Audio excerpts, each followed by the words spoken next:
Hello दोस्तों, नमस्कार। आपका स्वागत है आपके अपने चैनल हिंदी हब में।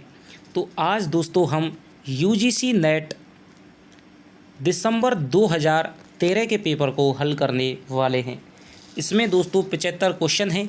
75 में से आपके कितने सही होते हैं वो आप दोस्तों कमेंट में लिख करके बताइएगा। यदि आपने अभी तक हिंदी हब ऑफिशियल के टेलीग्राम ग्रुप को ज्वाइन नहीं किया है तो कमेंट में लिंक है, वहां से जाकर के ज्वाइन कीजिए। और यदि आप दोस्तों चैनल पे नए हैं तो वीडियो को देखने के बाद यदि आपको लगे कि हमारी मेहनत आपको दिखाई दे रही है, आपको अच्छी लगती है, तो दोस्तों चैनल को ज़रूर सब्सक्राइब कीजिए। तो चलिए शुरुआत करते हैं बिना किसी देरी के। तो इसका दोस्तों पहला आपका प्रश्न है। क्वेश्चन दोस्तों आपके बहुत सरल हैं। RPSC second grade first grade के लिए दोस्तों गहराई वाले क्वेश्चनों के लिए यूजीसी नेट के जो पेपर हैं बहुत ही दोस्तों उपयोगी होते हैं। कुछ एक जो प्रकाशन वर्ष की दृष्टि से क्रम वगैरह वाले जो क्वेश्चन हैं, ठीक है, कथन निष्कर्ष वाले क्वेश्चन हैं, वो आपके दोस्तों थोड़ा सा आपके अलग हट कर हैं, वरना सारे के सारे क्वेश्चन आपके लिए बहुत ही ज़्यादा महत्वपूर्ण हैं। तो देखिए, सबसे पहला जो ग्रंथ है, कुवलयमाला कथा के रचनाकार माने जाते हैं उद्योतन शूरी, मेरुतुंग, दामोदर शर्मा और हेमचंद्र। तो इसका जो उत्तर हो जाएगा दोस्तों वो हो जाएगा आपके उद्योतन शूरी। अगला आपका प्रश्न है, खुसरो की रचना खालिक बारी वस्तुतः है पहेलियों का संकलन, कह मुकरियों का संकलन, फारसी हिंदी शब्दकोश और मनोरंजन परक रचना। तो इसका जो उत्तर हो जाएगा दोस्तों वो हो जाएगा आपके ये फारसी हिंदी शब्दकोश का उदाहरण है।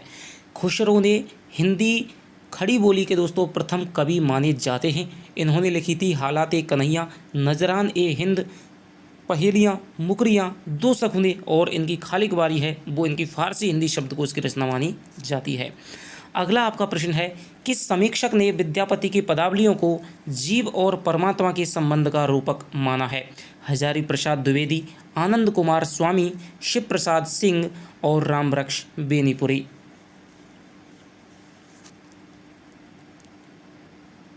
तो इसका जो उत्तर हो जाएगा दोस्तों वो हो जाएगा आपके आनंद कुमार स्वामी। तो इन्होंने इसकी पदावली को जीव और परमात्मा के संबंध का रूपक माना है। डॉक्टर जो सूर्यकांत त्रिपाठी निराला हैं, उन्होंने विद्यापति के पदों को नागिन पदावली को नागिन की लहर कह करके पुकारा है। तो हिंदी साहित्य की कक्षाओं के अंतर्गत दोस्तों आपको विस्तार से पढ़ाया जा रहा है। सिंधी भाषा का विकास अपभ्रंश की किस बोली से माना गया है? ब्राचड़, पैशाची, मागधी और अर्ध मागधी। तो इसका उत्तर हो जाएगा दोस्तों सिंधी भाषा का विकास है वो आपकी अपभ्रंश की ब्राचड़ बोली से माना जाता है। अगला आपका प्रश्न है, इनमें से कौन सी भाषा भारतीय संविधान की 8वीं अनुसूची में शामिल नहीं है? डोंगरी, संथाली, बोडो और भोजपुरी। तो इसका दोस्तों आपको पता है कि भारत की संविधान की 8वीं अनुसूची में 22 भाषाओं को शामिल किया गया है, ठीक है। तो पहले उसमें 18 भाषाएं थीं, लेकिन बाद में दोस्तों 22 भाषाओं को, वर्तमान में 22 भाषाएं उसमें शामिल हैं। तो उसमें दोस्तों डोंगरी है, संथाली है, बोडो भी है, लेकिन जो भोजपुरी है दोस्तों इस प्रकार की कोई भी भाषा नहीं है। तो ये आपको याद रखना है। इनमें से किस शब्द में उपसर्ग नहीं है? ये आपके जीके की दृष्टि से भी दोस्तों आपका पॉलिटिकल की दृष्टि से आपका मुख्य क्वेश्चन था। तो इनमें से किस शब्द में उपसर्ग नहीं है? अपमान, अपराध, अपयश, अपमति। तो इसका जो उत्तर हो जाएगा वो हो जाएगा दोस्तों आपको अपराध। किसी भी नया शब्द बनाने के लिए 4 तरह से कोई नया शब्द बनता है। या तो उसमें आप करेंगे संधि करेंगे, या फिर उसमें समास करेंगे, या उपसर्ग या प्रत्यय, ठीक है। जब हम इनको तोड़ते हैं तो दोस्तों मूल शब्द का है और जो प्रत्यय है उसका अलग अलग अर्थ है वो निकलना चाहिए। तो अपमान में अप प्लस मान तो मान का अर्थ है, अप प्लस यश तो यश का अर्थ है, अप प्लस मति तो मत का अर्थ है, लेकिन अपधन राध अप का तो अर्थ है, लेकिन राध नाम का कोई भी शब्द देखने को नहीं मिलता है। इसलिए दोस्तों यहाँ पर अपराध है वो आपका मूल शब्द हो जाएगा। शबरस के रचनाकार माने जाते हैं तो मुल्ला बजही, कुली कुतुब शाह, इंसा अल्लाह खां और सैयद हुसैन अली खां।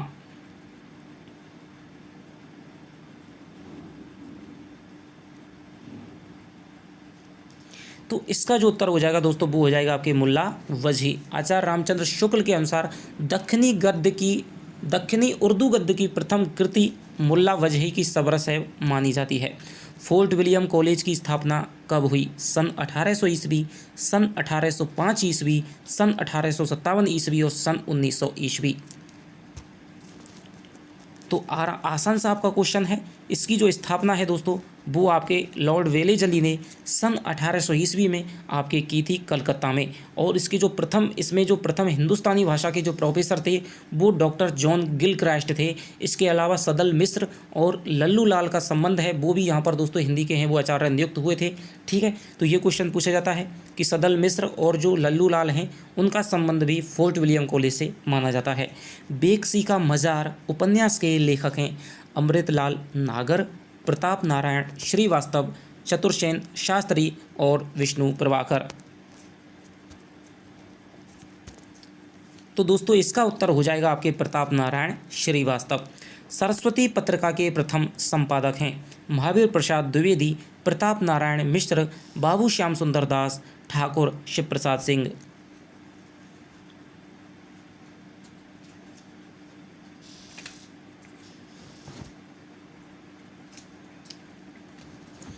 तो इसका दोस्तों उत्तर हो जाएगा आपके बाबू श्याम सुंदर दास, क्योंकि जो सरस्वती पत्रिका है वो आपके 1900 ईस्वी में काशी से इसका प्रकाशन है वो प्रारंभ हुआ था।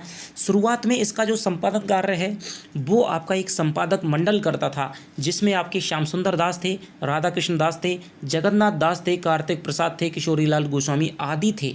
ठीक है, लेकिन 1901 में सर्वप्रथम इसके जो व्यक्तिगत संपादक हैं, ठीक है, एक जो संपादक वो बने थे बाबू श्याम सुंदर दास। और 1903 में दोस्तों महावीर प्रसाद द्विवेदी ने इसका संपादन कार्य वो संभाला था और 1920 तक इन्होंने संपादन कार्य किया था। खड़ी बोली हिंदी को दोस्तों प्रतिष्ठित करने में सरस्वती पत्रिका का मुख्य योगदान माना जाता है और द्विवेदी युग की दोस्तों ये सबसे बड़ी पत्रिका मानी जाती है। अगला है आपका काव्य हेतुओं में व्युत्पत्ति का सही अर्थ है परिश्रम, शब्द ज्ञान, लोक ज्ञान और प्रगाढ़ पांडित्य। तो इसका जो उत्तर हो जाएगा दोस्तों वो हो जाएगा शब्द ज्ञान। कई आचार्य हैं वो लोक ज्ञान को भी, लोक व्यवहार को भी दोस्तों यहाँ पर है वो मानते हैं, लेकिन जो शब्द ज्ञान है, ठीक है, वो आप ध्यान रखेंगे।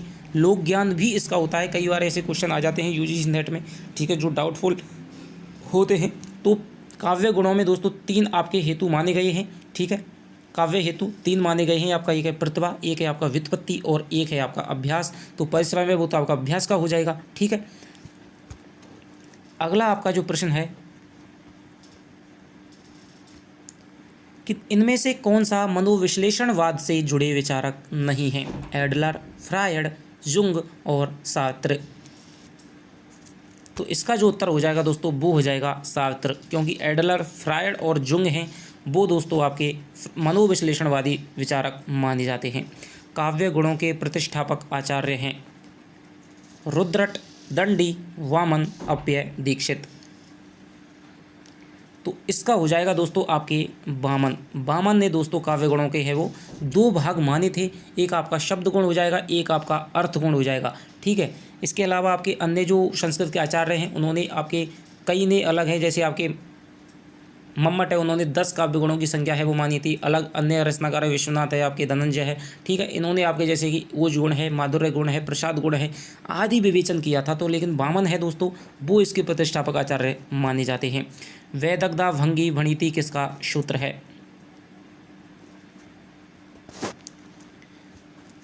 कुंतक का, भोज का, राजशेखर का, पंडित राज जगन्नाथ दास का। तो ये दोस्तों आपके कुंतक का है वो सूत्र है वैदग्धा भंगी भणिति। ठीक है, अत्कार चमत्कार पूर्व कथन, तो ये आपके कुंतक ने कहा था। इसके अलावा आपके निर्दोषौ गुणवत्त काव्यामलंकार कृतम, ये आपके दोस्तों भोजराज ने कहा था। और रमणीयार्थ प्रतिपाद्य शब्द काव्यम, ये आपके जगन्नाथ दास ने कहा था। ठीक है, और तस्य कवि कर्म स्मृतम काव्यम, ये आपके राजशेखर ने कहा था। अब हम आगे चलते हैं। हठयोग का प्रभाव निम्नलिखित कवियों में किस पर पड़ा है? स्वयंभू, घाघ भड्डरी, गोरखनाथ और अद्यहमाण। तो इसका उत्तर हो जाएगा दोस्तों आपके गोरखनाथ। ठीक है, हठयोग साधना पत्ति अंत साधना तो प्रणाली, ठीक है, नाद वगैरह है वो सब आपके हठयोग के विषय थे, कुंडलनी जागरण वगैरह है। तो गोरखनाथ है वो आपके हठयोग से प्रभावित कवि हैं। आचार्य रामचंद्र शुक्ल द्वारा स्थापित सिद्धांत नहीं है। विसंगति बोध, लोक मंगल की साधनावस्था, हृदय की मुक्तावस्था और विरुद्धों का सामंजस्य। तो इसका उत्तर हो जाएगा दोस्तों विसंगति बोध, क्योंकि जो लोक मंगल की साधनावस्था है, ठीक है, वो भी दोस्तों इनका एक निबंध है। हृदय की मुक्तावस्था जिस प्रकार से उसको इन्होंने कविता का नाम दिया है, ठीक है। विरुद्धों का सामंजस्य, ये सारे तीनों हैं वो आपका आचार्य शुक्ल द्वारा स्थापित सिद्धांत हैं। लेकिन जो विसंगति बोध है ये आपका पश्चिम से आया हुआ एक सिद्धांत है। इनमें से संकलन त्रय में किसकी गणना नहीं की जाती है? समय संकलन, स्थान संकलन, प्रभाव संकलन और कार्य संकलन। तो दोस्तों नाटक के अंतर्गत है वो संकलन त्रय का निर्वाह किया जाता है, ठीक है। तो इसमें समय का भी ध्यान रखा जाता है, स्थान और कार्य का ध्यान रखा जाता है कि इन तीनों में दोस्तों समरूपता है वो दिखाई देनी चाहिए। लेकिन प्रभाव का है इस प्रकार का कोई नहीं, तो इसका उत्तर हो जाएगा आपके प्रभाव का संकलन। हिंदी जाति की अवधारणा के पुरस्कर्ता कौन है? अज्ञेय, रामविलास शर्मा, नगेंद्र और भगीरथ मिश्र।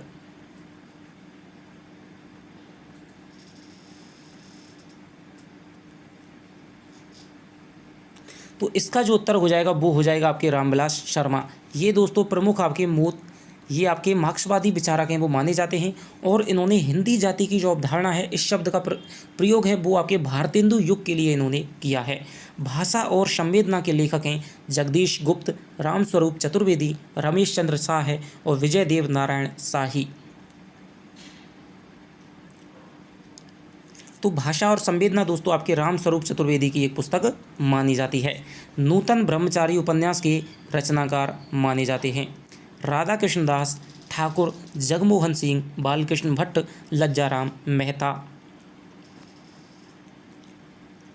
तो दोस्तों आपका ये उपन्यास है बालकृष्ण भट्ट का, ठीक है, प्रसिद्ध उपन्यास है जो कि छात्रों की चारित्रिक उद्देश्य से लिखा गया था कि छात्रों में जो चारित्रिक पतन हो रहा है, ठीक है, चरित्र की जिसमें हानि हो रही है, तो उसको रोकने के लिए ये उपन्यास है वो लिखा गया था, नूतन ब्रह्मचारी। इसमें दोस्तों एक नूतन ब्रह्मचारी के माध्यम से है कईयों के हृदय परिवर्तन का है वो यहाँ पर उल्लेख मिलता है। इसके अलावा इनका एक अजान 100 सुजान है वो भी दोस्तों आपसे कई बार पूछा जाता है बालकृष्ण भट्ट का। अंगद के पाँव के लेखक हैं हरिशंकर परसाई, धर्मवीर भारती, शरद जोशी और श्रीलाल शुक्ल। तो इसका जो उत्तर हो जाएगा दोस्तों वो है श्रीलाल शुक्ल। इनका एक दोस्तों महत्वपूर्ण इनका उपन्यास है वो है राग दरबारी। कालीचरण किस उपन्यास का पात्र है? परती परिकथा, झूठा सच, मैला आंचल और गोदान। तो ये दोस्तों यहाँ पर इनका उपन्यास लगा हुआ है मैला आंचल 1954 नेट में। तो ये मैला आंचल का है वो कालीचरण पात्र है। इनमें से कौन सी महिला कथाकार हिंदी की नहीं है? कृष्णा सोबती, राजी सेठ, मधु कांकरिया, महेश्वता देवी। तो इसका जो उत्तर हो जाएगा दोस्तों वो हो जाएगा महेश्वता देवी। ये एक बांग्ला कथाकारा हैं, ठीक है। कृष्णा सोबती, राजी सेठ, मधु कांकरिया है ये आपके दोस्तों हिंदी की कथाकार हैं। तुलसीदास की किस रचना में संत महंतों के लक्षण वर्णित हैं? वैराग्य संदीपनी, रामाज्ञा प्रश्न, पार्वती मंगल और जानकी मंगल। तो इसका उत्तर हो जाएगा दोस्तों आपके वैराग्य संदीपनी। वैराग्य शब्द से ही यहाँ पर स्पष्ट होता है कि तुलसीदास ने संत महंतों के लक्षण का वर्णन है वो इस रचना में किया है। रामाज्ञा प्रश्न है वो आपके दोस्तों ज्योतिष संबंधी इनकी रचना है। पार्वती मंगल है उसमें पार्वती और शिव के विवाह का वर्णन है। जानकी मंगल में जानकी और दोस्तों राम के विवाह का वर्णन है। दृष्टकूट पदों की रचना किस कवि ने की है? कबीरदास, सूरदास, तुलसीदास और रहीम। तो इसका उत्तर दोस्तों आसान सा है, सूरदास ने है दृष्टकूट पदों की संख्या है वो की है। साहित्य लहरी नामक इनके ग्रंथ में दोस्तों 118 लगभग 118 दृष्टकूट पदों का उल्लेख मिलता है। सुख सागर के रचनाकार हैं लल्लू लाल जी, सदल मिश्र, बाबू हरिश्चंद्र और मुंशी सदा सुखलाल नियाज।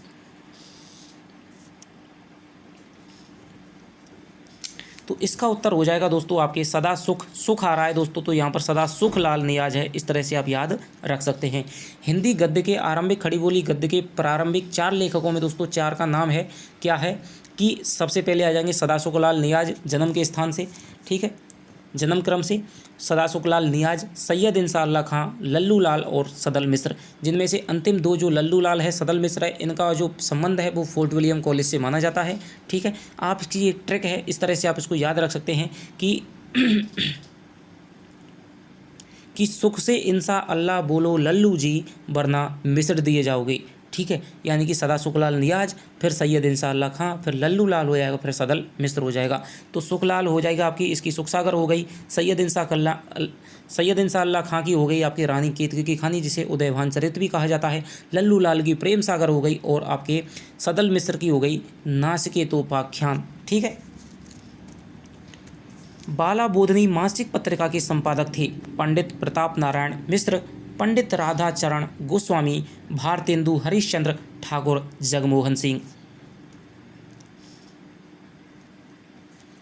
तो ये जो पत्रिका है दोस्तों आपके भारतेंदु हरिश्चंद्र ने 1874 में बनारस से आरंभ की थी, और ये महिलाओं की शिक्षा के लिए दोस्तों ये महत्वपूर्ण पत्रिका थी।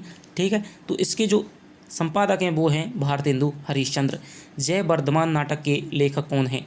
डॉक्टर रामकुमार वर्मा, उपेंद्र नाथ अश्क, उदय शंकर भट्ट और सेठ गोविंद दास। तो इसका आपका उत्तर हो जाएगा दोस्तों रामकुमार वर्मा। ठीक है, ये इनका दोस्तों एक नाटक है। मुकुल नामक कविता संग्रह किस रचनाकार का है? पंडित नरेंद्र शर्मा, माखनलाल चतुर्वेदी, रामेश्वर शुक्ल, अंचल सुभद्रा कुमारी चौहान। तो इसका उत्तर हो जाएगा दोस्तों सुभद्रा कुमारी चौहान। त्रिधारा और ये मुकुल दो इनके दोस्तों कविता संग्रह माने जाते हैं। इसके अलावा इनकी प्रसिद्ध कविता है वो है झांसी की रानी। इसके अलावा एक मेरा बचपन है, वो भी इनकी कविता है। चक्कर क्लब के रचनाकार हैं अमृतलाल नागर, नगेंद्र, यशपाल और बालमुकुंद गुप्त। तो इसका जो उत्तर हो जाएगा दोस्तों वो है आपके यशपाल। ये इनका दोस्तों निबंध माना जाता है चक्कर क्लब। एक और है दोस्तों इसी नाम का, जैसे कि ठलुआ क्लब है, तो ठलुआ क्लब आपके बाबू गुलाब राय का माना जाता है। और एक दोस्तों इसी प्रकार का निबंध है ठलुआ बुद्धिजीवी, वो आपके दोस्तों अमृतलाल नागर का है, शायद मुझे एग्जैक्ट ध्यान नहीं है दोस्तों। तो इस प्रकार ये क्लब वाले हैं वो 3 नाम देखने को मिलते हैं निबंधों के अंतर्गत। चेखव एक इंटरव्यू किसकी रचना है? रणवीर रांगरा, पद्म सिंह शर्मा, कमलेश, राजेंद्र यादव और प्रभाकर माचवे। तो इसका उत्तर हो जाएगा दोस्तों राजेंद्र यादव। सन 2003 में दोस्तों इन्होंने चेखव एक इंटरव्यू, ये एक दोस्तों एक काल्पनिक पूरा इंटरव्यू है, यानी कि वास्तव में इसमें कोई इंटरव्यू नहीं लिया गया है, पूरा काल्पनिक है, कल्पना के आधार पर यह इंटरव्यू लिया गया है राजेंद्र यादव द्वारा। यही रूप शक्ति और शिव, यही रूप त्रिभुवन कर जीव काव्य पंक्ति किस कवि की है? मलिक मोहम्मद जायसी, तुलसीदास, हृदयनाथ कुतुबन की।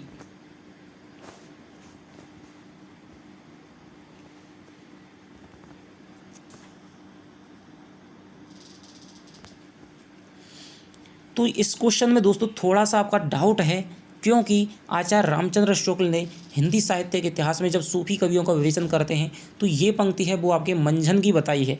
ठीक है, लेकिन यहाँ पर कोई भी मंझन का नाम नहीं है, तो हम इस क्वेश्चन को यहाँ पर है वो छोड़ देते हैं। ठीक है, ये आपके मंझन की पंक्ति है, तो कई बार इस प्रकार क्वेश्चन भी छप जाते हैं। ठीक है, लेकिन अन्यों के आधार पर यदि माने तो यहाँ पर हम मलिक मोहम्मद जायसी की है इस पंक्ति को मान सकते हैं, लेकिन विभिन्न विद्वानों का अलग अलग मत है दोस्तों, इसलिए इस क्वेश्चन को ही शायद ये डिलीट हो गया होगा या फिर इसके लिए बोनस दे दिया गया होगा। ठीक है, जसोदा कहा कहो में बात, तुमरे सुत के करतब मुँह पे कहे नहीं जात, ये किस कवि की काव्य पंक्तियाँ हैं? सूरदास, चतुर्भुज दास, कुंभन दास, हरिदास। तो ये दोस्तों आपकी चतुर्भुज दास की पंक्तियां हैं, जो कि कुंभन दास के पुत्र थे। ठीक है, कुंभन दास के ये पुत्र थे चतुर्भुज दास। यह अभिनव मानव प्रजा सृष्टि, द्वैता में लगी निरंतर ही वर्णों की करती रहे वृष्टि, ये काव्य पंक्तियाँ किस कवि की हैं? जयशंकर प्रसाद की, सुमित्रानंदन पंत की, महादेवी वर्मा की, रामधारी सिंह दिनकर की। तो ये जो काव्य पंक्तियाँ हैं दोस्तों वो आपके कामायनी के इड़ा सर्ग से है मानी जाती हैं, जयशंकर प्रसाद की। कामायनी के 15 सर्ग हैं। ठीक है, चिंता, आशा, श्रद्धा, काम, वासना, लज्जा, कर्म, ईर्ष्या, स्वप्न, निर्वेद, रहस्य, दर्शन, आनंद, ये आपके 15 सर्ग हैं वो माने जाते हैं। कमलेश्वर द्वारा रचित कहानी नहीं है। राजा, निर्वंशियाँ, मांस का दरिया, एक और जिंदगी, कस्बे का आदमी। तो दोस्तों इसका उत्तर है आपके एक और जिंदगी, जो कि मोहन राकेश की रची हुई है। ठीक है, मोहन राकेश द्वारा रचित ये कहानी मानी जाती है। और मांस का दरिया है राजा निर्वंशिया है, ये आपके कॉलेज लेक्चर, ये आपके नेट के जो आपका सिलेबस है उसमें आपकी लगी हुई है। ठीक है, कस्बे का आदमी है, मांस का दरिया है, ये सारी आपकी इनकी कहानियाँ मानी जाती हैं। अब हम अगला क्वेश्चन की तरफ चलते हैं दोस्तों। मित्र संवाद पत्र साहित्य किनके बीच लिखे गए पत्रों का संग्रह है? रामविलास शर्मा, केदारनाथ अग्रवाल, नेमीचंद्र जैन, नागार्जुन, अमृतलाल नागर, यशपाल, हजारी प्रसाद द्विवेदी, शिव प्रसाद सिंह। तो ये दोस्तों 1992 में आपके रामविलास शर्मा, केदारनाथ अग्रवाल का है, वो आपके उनके बीच में लिखी गई पत्रों का संग्रह है। अगला आपका प्रश्न है, इनमें से कौन सी कृति वृंदावन लाल वर्मा की है? गोदान, भुवन विक्रम, चित्रलेखा, यही सच है। तो आप शायद पहचान गए होंगे, क्योंकि जो भुवन विक्रम है ये आपके वृंदावन लाल वर्मा की है, यही सच है ये आपके मन्नू भंडारी की है, चित्रलेखा आपके भगवती चरण वर्मा की है, गोदान आप सब जानते ही हैं। इसमें जीवनी परक उपन्यास कौन सा नहीं है? खंजन नयन, मानस का हंस, पहला गिरमिटिया और भूले बिसरे चित्र।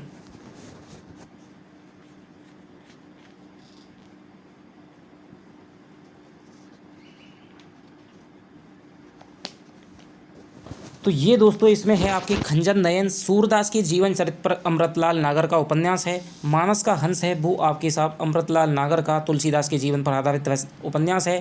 पहला गिरमिटिया 1999 में आपके गिरिराज किशोर का महात्मा गांधी के दक्षिण अफ्रीका के प्रवास के दौरान उस पर आधारित उपन्यास है। लेकिन जो भूले बिसरे चित्र है वो आपके भगवती चरण वर्मा का एक जीवनी परक उपन्यास नहीं है। तो इसका उत्तर हो जाएगा ये। अगला आपका प्रश्न है, कौन सा उपन्यास अधूरा नहीं है? इरावती, मंगलसूत्र, चोटी की पकड़ और रत्ना की बात। तो इसका उत्तर हो जाएगा दोस्तों आपके, सबसे पहले देखते हैं, इरावती आपके जयशंकर प्रसाद का है, अधूरा है। मंगलसूत्र आपके प्रेमचंद का है, अधूरा है। चोटी की पकड़ आपके सूर्यकांत त्रिपाठी निराला का है, अधूरा है। लेकिन जो रत्ना की बात है ये दोस्तों आपका पूर्ण उपन्यास है। ठीक है,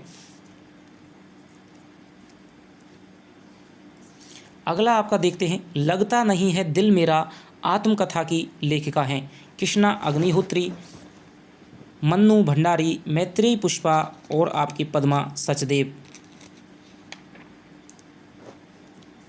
तो लगता नहीं है दिल मेरा, ये दोस्तों वस्तुतः आपके जो बहादुर शाह जफ़र है उनकी एक गज़ल की पंक्ति है कि लगता नहीं है दिल मेरा उजड़े दयार में। ठीक है, तो ये आपका है कृष्ण, इसके नाम से आत्मकथा लिखी है आपकी कृष्णा अग्निहोत्री ने। ठीक है, कृष्णा अग्निहोत्री ने इस नाम से कविता लिखी है। और एक कहानी यह भी, ये आपके मन्नू भंडारी की है।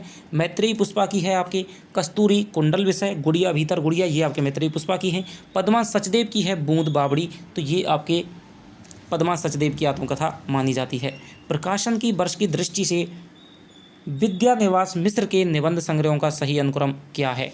तो ये दोस्तों आपके यहाँ पर थोड़ा सा गहराई से क्वेश्चन आते हैं, क्योंकि यूजीसी नेट का दोस्तों यहाँ पर थोड़ा सा विस्तार हुआ है और उसमें थोड़े से आपके गहराई से क्वेश्चन क्यों पूछे जाते हैं कि ये सारी की सारी जो रचनाएं हैं, बहुत सारे निबंध हैं, वो आपके लगे हुए होते हैं।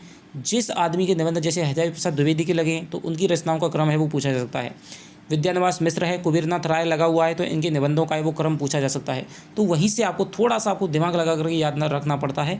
तो चलिए देखते हैं, मैंने सिल पहुँचाई तमाल के झरोके से। तो आपके लिए यहाँ पर ये ध्यान रखने होगा कि कौन कौन से निबंध हैं वो आपके विद्यानिवास मिश्र के माने जाते हैं। तो ये चारों निबंध आपके दोस्तों प्रसिद्ध निबंध हैं और प्रसिद्ध निबंधों के बारे में ही, उनकी डेट के बारे में दोस्तों आपके क्रम है वो लगवाया जाता है। तो मैंने सिल पहुँचाई तमाल के झरोके से, शिरीष की याद आई तुम चंदन हम पानी। तो ये दोस्तों सर्वप्रसिद्ध इनका निबंध है। ठीक है, बहुत बार आपका पूछा जाता है तुम चंदन हम पानी। तो इसका जो दोस्तों उत्तर हो जाएगा वो हो जाएगा आपके सबसे पहले तुम चंदन हम पानी। ठीक है, ये आपका दोस्तों तुम चंदन हम पानी, ये आपका 1957 में है। मैंने सिल पहुंचाई ये आपका 1966 में है। तमाल के झरोके से ये आपका 1981 में है। और शिरीष की याद आई वो आपके 1995 में है। तो इसका उत्तर हो जाएगा बी। अगला चलते हैं दोस्तों, प्रकाशन वर्ष के आधार पर अज्ञे के निबंध संग्रहों का सही अनुक्रम क्या है? तो आपके अज्ञे के कौन कौन से निबंध संग्रह हैं आपको केवल ये ध्यान देना है। तो सबसे पहले हो जाएगा इसमें आत्मनिपद, अंतरा, धार और किनारे, त्रिशंकु। त्रिशंकु है दोस्तों, बहुत बार आपका पूछा जाता है, ठीक है। एक आपका त्रिधारा है, वो आपके मन्नू भंडारी का है, वो सुभद्रा कुमारी चौहान का है, ठीक है। त्रिधारा और मुकुल के नाम से काव्य संग्रह है। त्रिशंकु है तो त्रिशंकु आपके अज्ञे का है, वो निबंध संग्रह है। तो यहाँ पर हम दोस्तों देखेंगे, यहाँ पर आपके सबसे पहले इनका है त्रिशंकु आता है, फिर आपका आत्मनिपद आता है, फिर आपके अंतरा आता है, फिर धार और किनारे आता है। अगला हम चलेंगे, प्रकाशन के अनुसार इलाचंद्र जोशी के उपन्यासों का सही अनुक्रम क्या है। तो इलाचंद्र जोशी के कौन कौन से प्रमुख उपन्यास हैं? निर्वासित हो गया, जिप्सी हो गया, और जहाज का पंछी हो गया, और कवि की प्रेयसी हो गया। तो सबसे पहले दोस्तों इनका आता है आपके निर्वासित उपन्यास है 1946 में, जिप्सी उपन्यास है आपके 1952 में, और आपके जहाज का पंछी है वो हो जाएगा आपके 1954 में, और कवि की जो प्रेयसी है वो हो जाएगा 1976 में। तो इसका है वो ए उत्तर हो जाएगा। अगला इनका जो प्रश्न है दोस्तों वो है, प्रकाशन के अनुसार इन रचनाओं का सही अनुक्रम क्या है? पल्लव, लहर, नीरजा, अनामिका। तो सबसे पहले मैं आपको बता दूं दोस्तों, तो इसका उत्तर हो जाएगा आपके थोड़ा सा ये हो जाएगा आपके अनामिका हो जाएगा सबसे पहले। तो इसमें ये आपका थोड़ा सा कटा हुआ है, ठीक है। अनामिका, पल्लव और आपके लहर, यहाँ पर है आपके लहर, ठीक है, और यहाँ पर आ जाएगा नीरजा, ठीक है। तो अनामिका है वो आपके दोस्तों निराला की रचना है, काव्य संग्रह है, 1923 में ये प्रकाशित हुआ था, ठीक है, 1923 में। पल्लव है वो आपके 1928 में, सुमित्रा नंदन पल्लव है 1928 में, ठीक है। लहर है वो 1933 में है दोस्तों, जयशंकर प्रसाद की है। और नीरजा है दोस्तों वो महादेवी वर्मा की है 1935 में, ठीक है। आपको इस प्रकार से डेट याद रखनी है कि 1935 में ही दोस्तों आपकी कामायनी आई थी, ठीक है। 1928 में पल्लव है, तो इसे छायावाद का मैनिफेस्टो कहा जाता है, ठीक है। तो इस प्रकार से आप प्रमुख रचनाओं की है, जैसे 1931 में साकेत है, 1914 में आपके प्रिय प्रवास है, ठीक है, 1540 में आपके जो आपके पद्मावत है। तो इस प्रकार आपको है वो प्रमुख रचनाओं की आपको डेट भी याद रखनी है। प्रकाशन के अनुसार इन नाटकों का सही अनुक्रम क्या है? सूखा सरोवर, मिस्टर अभिमन्यु, कर्फ्यू, मादा कैटगस। तो इसका दोस्तों सबसे पहले हम देखते हैं कि जो सूखा सरोवर है तो वो आपके दोस्तों यहाँ पर कर्फ्यू, ये आपके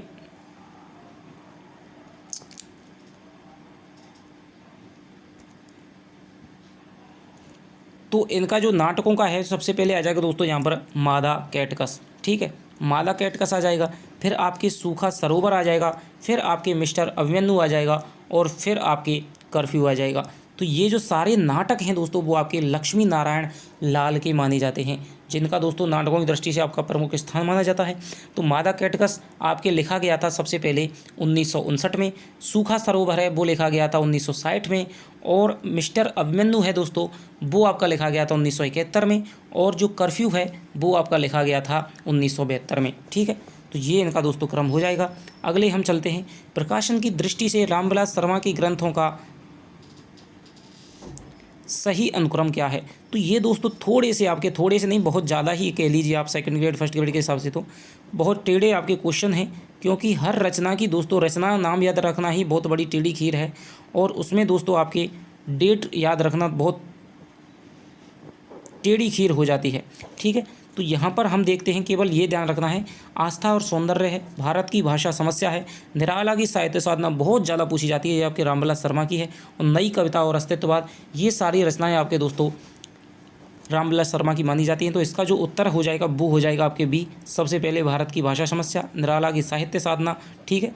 इसके भाग आपके भाई साहब 3 भाग हैं, नई कविता और अस्तित्ववाद, और आपका आस्था और सौंदर्य, ये आपका हो जाएगा इस क्वेश्चन का उत्तर। रचना काल की दृष्टि से निम्नलिखित नाट्य रचनाओं का सही अनुक्रम क्या है? तो सही अनुक्रम देखेंगे हम, सबसे पहले देखेंगे अंधेरी नगरी, ध्रुव स्वामी, रक्षाबंधन और नहुस। तो नाटक हैं दोस्तों, 2 बातें ध्यान रखनी है कि एक नहुस तो दोस्तों खंड काव्य है, वो तो मैथिली शरण गुप्त का है, और नहुस जो नाटक है वो भारतेंदु के पिता हैं, ठीक है, गिरधर चंद्र उनका है, गोपाल चंद्र गिरधर दास, तो उनका आपका नाटक माना जाता है, जैसे कि भारतेंदु हरिश्चंद्र हिंदी का सर्वप्रथम पहला मौलिक नाटक है वो माना है। लेकिन दोस्तों आचार्य शुक्ल है, उन्होंने आनंद रघुनंदन माना है, बच्चन ने आनंद रघुनंदन माना है, गणपति चंद्रगुप्त ने गोरक्ष विजय माना है, ओझा ने आपके गैसु कुमार रास को माना है। तो ये आपके भिन्न भिन्न विद्वानों के अनुसार नाटक का पहले नाटक को माना है। तो सबसे पहले यहाँ तो हम याद रखेंगे कि नहुस हो जाएगा, ठीक है, 1857 में लिखा गया था। फिर आपके भारतेंदु ने लिख दिया था अंधेर नगरी, ठीक है, फिर आपके ध्रुव स्वामी हो गया, और फिर आपके हो गया आपके हरिकृष्ण प्रेमी का रक्षा बंधन। तो ध्रुव सामने लिखा गया था आपके 1933 में, और 1881 में लिखा गया था अंधेर नगरी, ठीक है, और रक्षाबंधन लिखा गया था आपके 1934 में, ठीक है। तो ये आपका उत्तर हो जाएगा। रचना काल की दृष्टि से निम्नलिखित एकांकियों का सही अनुक्रम क्या है? कारवां, एकादशी, नदी प्यासी थी, एक घूंट। तो सबसे पहले हम ये जान लेते हैं कौन कौन की ये एकांकियाँ हैं। तो एक घूंट जो एकांकी है वो दोस्तों आपके जयशंकर प्रसाद की है। इसके अलावा आपके कारवां है वो आपके भुवनेश्वर प्रसाद की है। एकादशी है वो आपके सेठ गोविंद दास की है, और नदी प्यासी थी वो आपके धर्मवीर भारती के। तो इसका उत्तर हो जाएगा दोस्तों आपके बी उत्तर है दोस्तों, इसका हो जाएगा। अगला जो आपका प्रश्न है, प्रकाशन की दृष्टि से निम्नलिखित उपन्यासों का सही अनुक्रम क्या है? तो जिंदगी नामा, आवा, कोय्या जान और बेघर, ठीक है। तो हम देखते हैं पहले कौन कौन के उपन्यास हैं। तो जो बेघर उपन्यास, जो आपका जिंदगी नामा उपन्यास है वो आपके हो जाएगा कृष्णा सोबती का 1979 में। बेघर जो उपन्यास है वो आपका हो जाएगा दोस्तों ममता कालिया का, ठीक है। आवा जो उपन्यास है वो आपका चित्रा मुदगल का, और जो आपका कोय्या जान उपन्यास है वो नासरा शर्मा का। तो इसका जो सबसे पहले क्रम हो जाएगा दोस्तों वो हो जाएगा आपके सबसे पहले बेघर है, ठीक है। बेघर है ममता कालिया का 1971 में। जिंदगी नामा है आपके कृष्णा सोबती का 1979 में, और चित्रा मुदगल का है फिर आपके आवा 1999 में, और 2005 में कोय्या जान नासरा शर्मा का है। तो ये आप याद रखेंगे। प्रकाशन के अनुसार है वृंदावन लाल वर्मा के उपन्यासों का सही अनुक्रम क्या है? ठीक है, कचनार, मृगनयनी, रामगढ़ की रानी, विराटा की पद्मनी, विराटा की पद्मनी, कचनार, मृगनयनी, रामगढ़ की रानी। तो यहाँ पर हम देखते हैं दोस्तों इनका जो सही उत्तर हो जाएगा वो हो जाएगा आपके विराटा की पद्मनी, ठीक है। सबसे पहले इन्होंने लिखा था विराटा की पद्मनी, वो हो जाएगा आपके 1936 में, ठीक है। इससे पहले एक और उपन्यास है गढ़कुंडार, लेकिन उसका नाम यहाँ दे नहीं रखा है। तो कचनार हो जाएगा आपके 1948 में, मृगनयनी हो जाएगा आपके 1950 में, और आपके एक उपन्यास ऊपर भी आया था भुवन विक्रम, तो यहाँ पर वृंदावन लाल वर्मा को काफ़ी लिया गया है, ठीक है। और रामगढ़ है दोस्तों वो हो जाएगा आपके, ये आपके रामगढ़ की रानी है। तो ये दोस्तों आपके 1960 या 61 की ये दोस्तों गिरती है, ठीक है। तो ये आपको याद रखना है केवल कि वृंदावन लाल वर्मा के उपन्यास हैं ये। विराटा की पद्मिनी, कचनार है, गढ़कुंडार हो गई, मृगनयनी हो गई, रामगढ़ की रानी हो गई, भुवन विक्रम हो गया, ठीक है। अगला जो आपका प्रश्न है उसमें चलते हैं दोस्तों। तो ये 10-15 क्वेश्चन लगा लीजिए आप कम से कम, इसके पूछे जाते हैं कि प्रकाशन वर्ष की दृष्टि से निम्नलिखित पत्र पत्रिकाओं का सही अनुक्रम क्या है, ठीक है। तो जागरण, प्रतीक, नई कविता, कल्पना। तो सबसे हम पहले जानते हैं कि इनका जो संपादक है वो किसने किया था। तो जागरण पत्र का है, ठीक है, हंस जागरण, माधुरी मर्यादा। तो इसका जो प्रकाशन है दोस्तों वो आपके किया था मुंशी प्रेमचंद ने किया था। इसके अलावा शिव पूजन सहाय उन्होंने भी किया था, जो कि देहाती दुनिया के लेखक माने जाते हैं, ठीक है। जैसे कक्षा 10वीं की किताब में उसे माना जाता है आपके आंचलिक, प्रथम आंचलिक उपन्यास माना जाता है, ठीक है। तो यहाँ पर आपके जागरण है वो आपके प्रेमचंद की है 1929 में, ठीक है। प्रतीक है दोस्तों वो आपके अज्ञे की है, ठीक है। नई कविता है वो आपके दोस्तों जगदीश गुप्त की है। इसके अलावा रामस्वरूप चतुर्वेदी ने भी इसका संपादन किया था। और जो कल्पना है वो आपके आनेंद्र नाथ शर्मा की है, ठीक है। तो ये आपके हैदराबाद से निकलती थी। नई कविता है वो आपके इलाहाबाद से निकलती थी, और जो प्रतीक है वो आपके इलाहाबाद से भी और दिल्ली से भी निकलती थी। इसके अलावा जो जागरण है वो आपकी बनारस से निकलती थी। तो इसका जो उत्तर हो जाएगा दोस्तों सबसे पहले वो हो जाएगा आपके जागरण, प्रतीक। जागरण 1929 में, 1947 में प्रतीक हो जाएगी, 1954 में नई कविता हो जाएगी। आप वैसे भी लगा सकते हैं, जागरण है मुंशी प्रेमचंद की, तो सबसे पहले मुंशी प्रेमचंद जाएगा, फिर आपका अज्ञे आ जाएगा, फिर नई कविता है तो नई कविता यानी 1950-60 के लगभग में होगी, तो 1954 में दोस्तों यहाँ जगदीश गुप्त की है, ठीक है। 1949 में ये आपकी आनेंद्र नाथ शर्मा की हो जाएगी।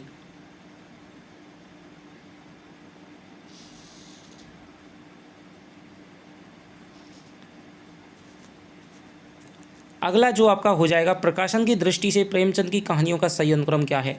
नमक का दरोगा। तो ये सारी की सारी दोस्तों इनकी कहानियाँ हैं। तो सबसे पहले इनकी जो कहानी थी वो है इनमें से रानी सारंगा, फिर आपकी नमक का दरोगा हो जाएगी, फिर आपकी शतरंज के खिलाड़ी हो जाएगी, फिर आपकी सदगति इनकी कहानी हो जाएगी, ठीक है। तो जो रानी सारंगा है वो लगभग 1910 की कहानी है। नमक का दरोगा है वो इनकी 1913 की कहानी है। शतरंज के खिलाड़ी है, आदर्शवादी कहानियाँ मानी जाती हैं, 1925 की है। और सदगति है वो इनके 1931 की है। इसके अलावा इनकी पूस की रात कहानी है दोस्तों वो 1930 की मानी जाती है, वो आपके सेकंड ग्रेड में लगी हुई है, मैंने सारी पढ़ा दी है, अब वहाँ से पढ़ सकते हैं। प्रकाशन के आधार पर निम्नलिखित कृतियों का सही अनुक्रम क्या है, ठीक है। तो ये दोस्तों आपके बहुत ज़्यादा यूँ मान लीजिए गहराई से हैं, तो आप इनकी चिंता ना करें। आपको केवल यहाँ पर ये ध्यान रखना है कि कौन सी कृति किसकी है। कलकत्ता से पैकिंग, चीड़ों पर चांदनी, यात्रा चक्र और मेरी तिब्बत यात्रा, तो ये इनकी यात्रा वृत्तांत हैं दोस्तों। तो हम जानते हैं सबसे पहले मेरी तिब्बत यात्रा। तिब्बत का कौन सा दोस्तों, यहाँ पर तिब्बत कौन जाता है, राहुल संकृत्यान जाते हैं। तो यहाँ पर तिब्बत की यात्रा है, तो ये आपकी 1937 की हो जाएगी। ठीक है, तिब्बत यात्रा है वो आपकी 1937 की हो जाएगी। कलकत्ता से जो पैकिंग है वो आपके भगवत शरण उपाध्याय का यात्रा वृत्तांत हो जाएगा। और चीड़ों पर चांदनी है दोस्तों, वो आपके निर्मल वर्मा की हो जाएगी। और यात्रा चक्र है वो आपके धर्मवीर भारती का हो जाएगा। प्रकाशन के अनुसार निम्नलिखित कहानियों का सही अनुक्रम क्या है। डिप्टी कलेक्टरी, वापसी, फैंस के इधर उधर और गदल। ठीक है, तो सबसे पहले हम जानते हैं किस किस की ये कृतियाँ हैं। तो सबसे पहले हम गदल यदि बात करें तो रांगे राघव की दोस्तों बहुत सुपर है, आपके चैनल पर पड़ी हुई है, मैंने एक बार इसको पढ़ाने की कोशिश की थी। ठीक है, तो ये आपकी गदल है दोस्तों। ठीक है, तो वो रांगे राघव की हो गई। डिप्टी कलेक्टर है वो आपके अमरकांत की रचना हो जाएगी। ठीक है, डिप्टी कलेक्टर आपके अमरकांत की हो जाएगी। वापसी है वो उषा प्रियंवदा की हो जाएगी। और फैंस के इधर उधर वो ज्ञान रंजन की कहानी हो जाएगी। तो इसका जो उत्तर हो जाएगा दोस्तों वो हो जाएगा आपकी सबसे पहले गदल है रांगे राघव की। डिप्टी कलेक्टर आपके हो जाएगी अमरकांत की। वापसी उषा प्रियंवदा, फैंस के अंदर ज्ञान रंजन की हो जाएगी। ठीक है, निराला के निम्नलिखित निबंध संग्रहों का प्रकाशन वर्ष के आधार पर सही अनुक्रम क्या है। अब बताइए, इस प्रकार के क्वेश्चन भी उठाए गए हैं। निराला का जो मुख्य योगदान है वो कविता में माना जाता है। निबंध तो उन्होंने बिल्कुल लिखे हैं, तो नाम मात्र के लिए लिखे हैं दोस्तों, लेकिन फिर भी बताइए कितना कठिन क्वेश्चन है, कौन याद रखेगा। निराला की काव्य कृतियों को ही हम नाम याद रख लें वो ही बहुत बड़ी बात है। तो इस प्रकार के दोस्तों कुछ क्वेश्चन को आपको टेंशन नहीं लेना है। कुछ क्वेश्चन इसलिए जानबूझकर डाले जाते हैं कि वो जिससे कि आप 100 में से 100 नहीं ला पाएँ, 75 में से 75 क्वेश्चन नहीं कर पाएँ। ठीक है, यहाँ पर आपका तुक्का है वो ही यहाँ पर फिट बन सकता है। तो आपने इनके नाम भी नहीं सुने होंगे, प्रबंध, प्रतिमा, चाबुक, चयन, प्रबंध, पदम। ठीक है, और दोस्तों मैं भी नहीं पता इनकी डेट है वगैरह वो क्या है। ठीक है, तो ये कुछ क्वेश्चन इस प्रकार के आपके लिए डाले जाते हैं। तो इसका जो उत्तर हो जाएगा दोस्तों वो आपका हो जाएगा 55 का। तो ये इसका जो उत्तर है, सबसे पहले इन्होंने प्रबंध पदम है, प्रबंध प्रतिमा और चाबुक और चयन है, तो ये इसका तो उत्तर हो जाएगा। अब इनकी क्या डेट है दोस्तों, ठीक है, ये मैं नहीं जानता हूँ, ना ही आपको जानने की आवश्यकता है। ठीक है, पहली बार मैं जैसे निराला के निबंधों से ये प्रश्न है वो देख रहा हूँ कि कालक्रम का प्रश्न यहाँ पर बना दिया। ठीक है, स्थापना हो जाएगी आपकी, तो ये आपके थोड़े से सिलेबस से अलग हैं। ठीक है, लेकिन फिर भी दोस्तों यूजीसी नेट वाले हैं उनकी तरफ से हम देख लेते हैं, जो भी आगे तैयारी करने वाले हैं इन्होंने की है। एब्सर्ड बोध व्यक्ति के भीतरी यथार्थ को उद्घाटित करता है, अतः यह अत्यंत महत्वपूर्ण है। यह आस्था और तर्क दोनों को नकारता है, अतः यह अधिक महत्वपूर्ण नहीं है। तो अब यहाँ पर दोस्तों हम देखते हैं यहाँ पर आपके तो जो एब्सर्ड बोध है, ठीक है, यानी कि जिसे हम विसंगति बोध के नाम से जाने जाते हैं, तो व्यक्ति के भीतरी यथार्थ को तो उद्घाटित करता है। ठीक है, अतः यह अत्यंत महत्वपूर्ण नहीं है। ठीक है, तो यहाँ पर जो पहला कथन है वो आपका हो जाएगा दोस्तों यहाँ पर। ठीक है, पहला कथन तो हो जाएगा ये अत्यंत महत्वपूर्ण है। ठीक है, लेकिन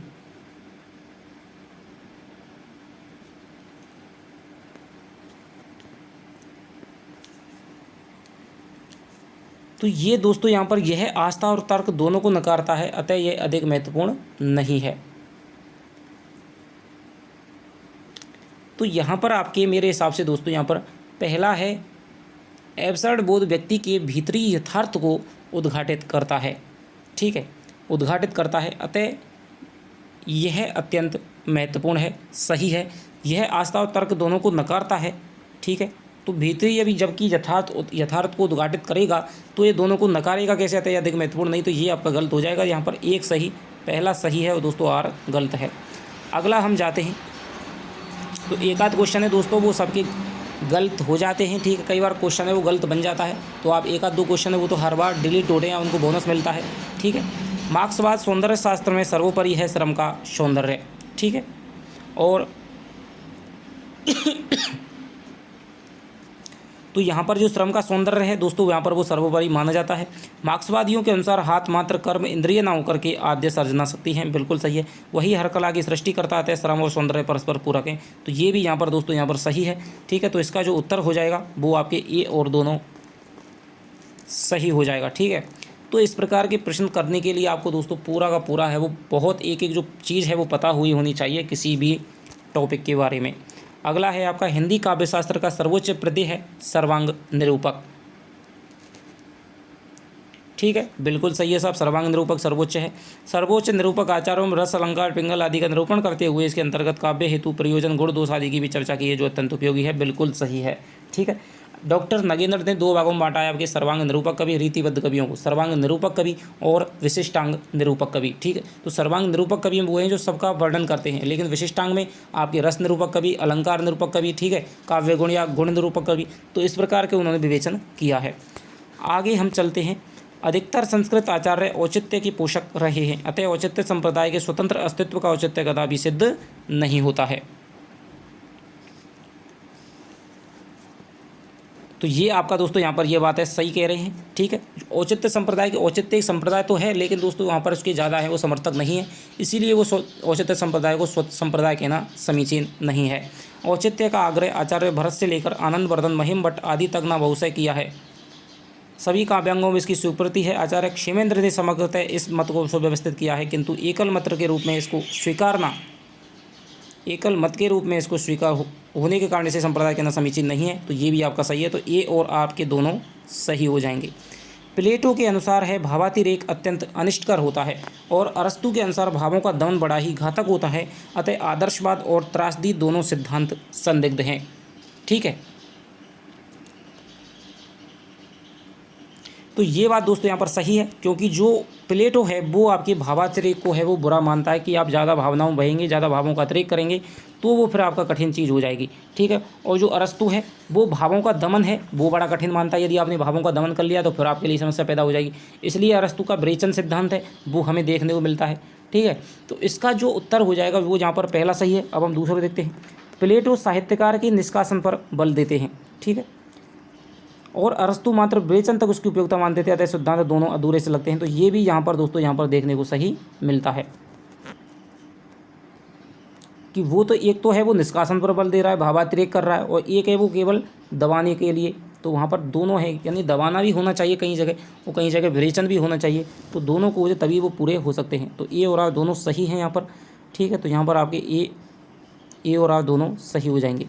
अगला जो आपका उत्तर है, उत्तर संरचनावाद मुख्यतः पाठ केंद्रित है और वह पाठ अर्थापन साध्य होता है। तो इसका जो आपका हो जाएगा वो आपके ये बिल्कुल सही हो जाएगा दोस्तों। ठीक है, अब दोस्तों इन चीज़ों को मैं आपके लिए थोड़ी सी देर में तो समझा नहीं सकता हूँ कि काव्यशास्त्र क्या है। जब आप काव्यशास्त्र पढ़ेंगे, पाश्चात्य काव्यशास्त्र, तब आपके लिए ये सारी चीज़ें हैं वो आपके लिए सरल हो जाएंगी। पाठ को इतना महत्व देना कि लेखक की मृत्यु की घोषणा कर देना सस्यूर का अतिवादी चिंतन है और यह पुनर्विचारणीय है। तो ये भी दोस्तों आपका सस्यूर है, उसका अतिवादी चिंतन का यहाँ पर दोनों सही है। तो इसका जो उत्तर हो जाएगा वो आपके 1 और 2 दोनों सही हैं। आपका अगला है, काव्यानुभूति सदैव लोकोत्तर होती है। ठीक है साहब, बिल्कुल लोकोत्तर होती है। कवि की अनुभूति लोक से परे होती है, इसलिए उसे उच्च ब्रह्मानंद सरोवर कहा गया है। तो ये दोनों आपके सही हैं। अगला आपका दोस्तों प्रश्न है,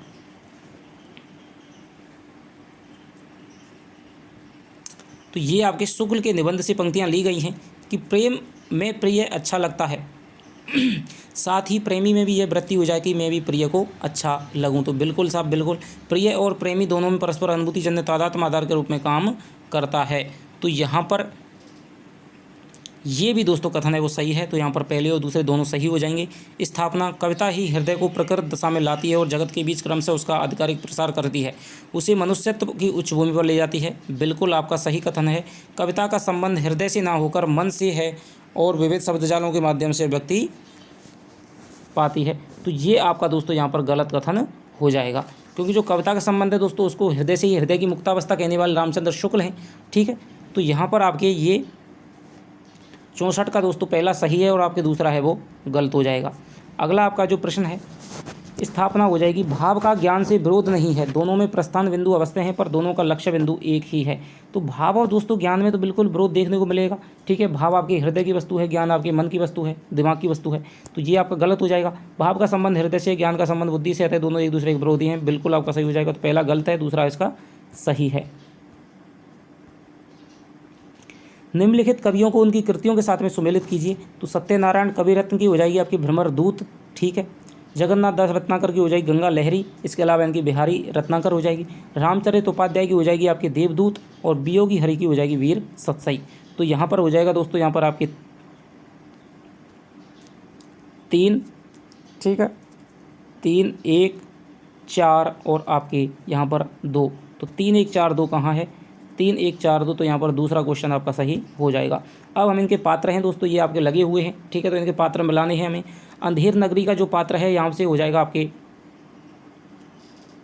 ये हो जाएगा आपके नारायण दास हो जाएगा दोस्तों। कोर्ट मार्शल है, ठीक है, इसका जो पात्र है वो हो जाएगा आपके रामचंद्र। द्रौपदी है वो आपके सुरेंद्र वर्मा की है, तो इसका पात्र हो जाएगा आपके सुरेखा हो जाएगा। कौमुदी महोत्सव है, ये आपके रामकुमार वर्मा का है, इसका जो पात्र हो जाएगा वो आपके चाणक्य हो जाएगा, ठीक है। अंधेर नगरी है दोस्तों, वो आपके भारतेंदु हरिश्चंद्र का नाटक है, ठीक है। निम्नलिखित कृतियों को उनके रचनाकारों के साथ में सम्मिलित कीजिए। तो भरत मिलाप है, ये दोस्तों आपकी हो जाएगी आपकी ईश्वरदास की, ठीक है। ध्यान मंजरी हो जाएगी आपकी अग्रदास की। रामायण महानाटक है वो आपके हृदय, रामायण महानाटक वो आपके प्राणचंद चौहान का हो जाएगा। अवध विलास है दोस्तों, ये आपके लालदास का हो जाएगा। हृदय राम है, इसका हो जाएगा हनुमान नाटक। निम्नलिखित रचनाकारों को उनकी कृतियों के साथ में सुमेलित कीजिए। तो नंददास की हो जाएगी यहाँ पर दोस्तों सबसे पहले हरिराम व्यास है, इनकी यहाँ पर रसखान की हो गई दोस्तों प्रेम वाटिका 1614, ठीक है। इसके अलावा रणमल छंद है वो आपके श्रीधर की हो गई, ठीक है। नंददास की हो गई आपकी रूप मंजरी हो जाएगी। श्री भट्ट की हो जाएगी आपके युगल शतक हो जाएगी, और जो हरिराम व्यास है इनकी रागमाला हो जाएगी। आगे चलते हैं हम, इन उक्तियों को उनके आचार्यों के साथ में सुमेलित कीजिए कि शब्दार्थ शरीरम तावत काव्यम, शब्दार्थ शरीरम तावत काव्यम ये आपके दोस्तों दंडी की है, ठीक है। शब्दार्थ शरीरम तावत, शब्दार्थ को काव्य को शब्द यानी शब्दार्थ के शरीर को ही काव्य मानने वाले वो हो जाएंगे आपके दंडी, ठीक है। अगली है आपके काव्यम ग्राह्यम अलंकारात, तो ये आपकी हो जाएगी बामन की हो जाएगी। मुख्यार्थ हतिर दोष है, तो ये आपके मम्मट की हो जाएगी, ठीक है। और करोति कीर्ति प्रीतिंच साधु काव्यम निबंधम, तो ये आपके दोस्तों भामे की हो जाएगी। अगले हम चलते हैं, महान कवि वही हो सकता है जो साथ में गंभीर हो दार्शनिक हो, ठीक है। तो ये आपके दोस्तों कोलरिज की है, पाश्चात्य काव्यशास्त्र से निकलते हैं ये क्वेश्चन, तो ये आपके कोलरिज की हो जाएगी। कविता व्यक्तित्व की, व्यक्ति नहीं बल्कि उससे पलायन है, ये आपके दोस्तों एक ऑप्शन में आपके कॉलेज जो टी.एस. इलियट है उनके यहाँ क्वेश्चन में आपके कॉलेज लेक्चरर में आया था कि कविता को व्यक्तित्व के पलायन की कहने वाले कौन हैं, तो वो आपके टी.एस. इलियट हैं। काव्य भाषा तथ्यात्मक नहीं बल्कि रागात्मक होती है, तो ये आपकी बात कहते हैं दोस्तों वो हैं रिचर्ड्स, ठीक है। तो ये आपके रिचर्ड्स कहते हैं। महान व्यक्तित्व ही महान विचारों से संपन्न होता है, तो ये बात कहने वाले हैं आपके लोंजाइनस, ठीक है। अगले हम चलते हैं, निम्नलिखित उदाहरणों को उनके अलंकारों के साथ में सुमेलित कीजिए। तो इनके अलंकार देखने हैं दोस्तों, द्रग उर्जत टूटत कुसुम चुरत जुरत चतुर्चित प्रीत और परति गांठ दुर्जन ही है दई नई है रीत। तो ये जो बात है दोस्तों वो आपके कहते हैं असंगति अलंकार में कविदास बिहारी कहते हैं। चंचल अंचल सा नीलांबर सासम सरित जमीय तुल्य, तो ये आपका हो जाएगा आपके उपमा अलंकार। खिला हूँ जो बिजली का फूल मेघ बन वही गुलाबी रंग, तो ये आपके प्रसाद जी कहते हैं, ये इसमें आपका हो जाएगा साहब उत्प्रेक्षा अलंकार, ठीक है। उत्प्रेक्षा अलंकार हो गया। अंबर पनघट में डूब हो रही तारा का टूसा नागरी, तो इसमें हो जाएगा आपके प्रसाद जी द्वारा रूपक अलंकार, ठीक है।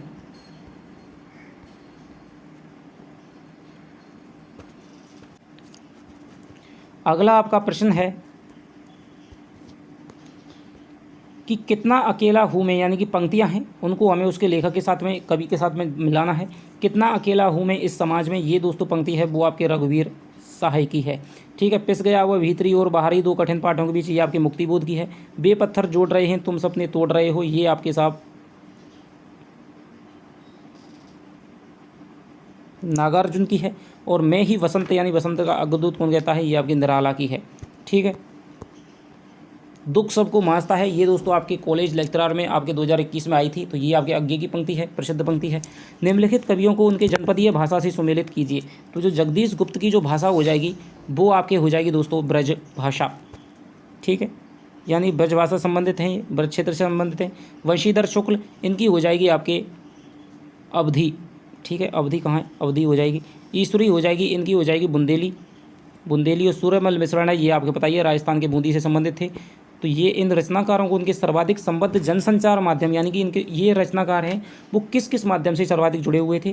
तो सबसे पहले हम देखते हैं उदय शंकर भट्ट है दोस्तों, इन्होंने फिल्मों के लिए है ज़्यादा काम किया है। इलाचंद्र जोशी हैं, ये आपके रेडियो से जुड़े हुए थे। मंदुआसाम जोशी हैं, ये आपके दूरदर्शन से जुड़े हुए थे। अज्ञे है वो समाचार पत्रकारिता से जुड़े हुए थे। तो ये आपका दोस्तों दिसंबर का 2013 का यूजीसी नेट का है वो पेपर हो गया है। आशा करता हूँ कि आपके ज़्यादा से ज़्यादा क्वेश्चन है वो सही हुए होंगे जो आपके क्षेत्र से हुए हैं। ठीक है, तो आपके कितने क्वेश्चन सही हुए हैं? यदि आप इसमें 50 क्वेश्चन भी दोस्तों सही कर पा रहे हैं तो आप जो मान लीजिए कि आप साहित्य ने साहित्य ने आपको पकड़ लिया है और आपने साहित्य को पकड़ लिया है। तो आशा करता हूँ कि आपको ये दोस्तों सीरीज़ है वो ज़्यादा पसंद आ रही होगी। और आप दोस्तों किस किस की सीरीज़ चाहते हैं, क्या चाहते हैं, वो सब कुछ अपने कमेंट के माध्यम से बताया करिए। तो चलिए आपसे मिलता हूँ अगले वीडियो में। तब तक के लिए दोस्तों अपना ख्याल रखिएगा। तब तक के लिए बाय बाय। जय हिंद, जय भारत।